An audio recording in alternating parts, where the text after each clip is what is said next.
pergaulan bebas dan zina. Latar belakang. Pergaulan bebas adalah pola interaksi yang tidak terbatas, tidak diatur oleh norma atau aturan, yang bisa mengarah pada perilaku berisiko seperti seks pranikah. Sedangkan zina adalah hubungan seksual antara laki-laki dan perempuan yang tidak terikat dalam pernikahan yang sah. Materi. Kajian Surat Al-Isra Surat ayat 32 tentang pergaulan bebas. Kajian Surat An-Nur ayat 2 tentang zina. Surat Al-Isra ayat 32 berbunyi, "Dan janganlah kamu mendekati zina, sesungguhnya zina itu adalah suatu perbuatan yang keji dan suatu jalan yang buruk." Ayat ini secara eksplisit melarang perbuatan zina. Namun, kajian yang lebih mendalam seringkali menyoroti frasa, "Janganlah kamu mendekati zina." Frasa ini memiliki makna yang lebih luas dari sekadar larangan berzina itu sendiri. Ia mencakup larangan terhadap segala perbuatan, situasi, atau pergaulan yang berpotensi membuka jalan menuju zina.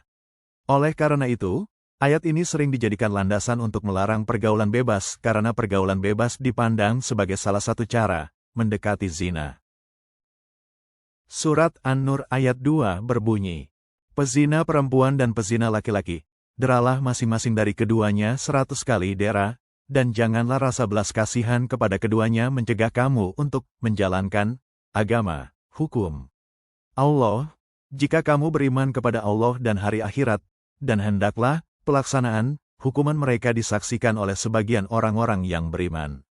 Kajian terhadap ayat ini menegaskan bahwa hukuman yang ditetapkan adalah dera, cambuk, sebanyak 100 kali bagi pezina yang belum menikah. Hukuman ini harus dilaksanakan tanpa rasa belas kasihan yang dapat menghalangi penegakan hukum Allah, dan pelaksanaannya harus disaksikan oleh sekelompok orang mukmin sebagai pelajaran bagi masyarakat.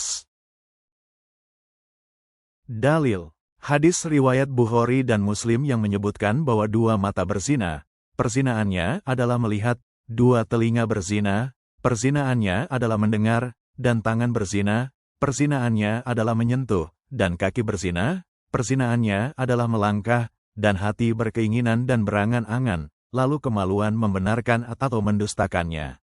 Hadis ini memperjelas bahwa zina tidak hanya terbatas pada hubungan badan, tetapi juga melibatkan seluruh panca indera, menunjukkan bahayanya pergaulan bebas yang tidak terkontrol. Manfaat dalam kehidupan sehari-hari. Manfaat zina dan pergaulan bebas dalam kehidupan sehari-hari secara umum tidak diakui, karena perbuatan tersebut justru membawa berbagai dampak negatif yang serius. Dari perspektif agama dan sosial, keduanya dianggap sebagai perilaku yang merusak dan berbahaya. Beberapa dampak negatif dari zina dan pergaulan bebas antara lain. 1.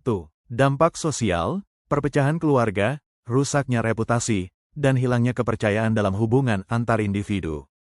2. Dampak psikologis, munculnya perasaan bersalah, kecemasan, depresi, dan trauma emosional.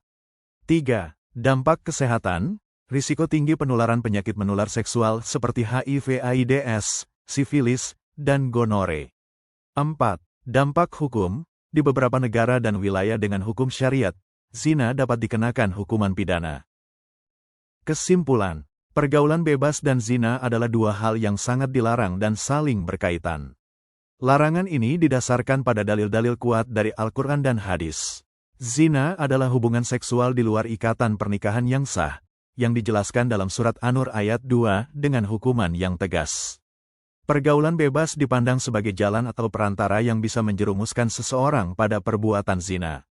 Larangan untuk tidak mendekati zina, dalam surat Al-Isra, ayat 32 mencakup segala bentuk pergaulan dan interaksi yang melampaui batas syariat.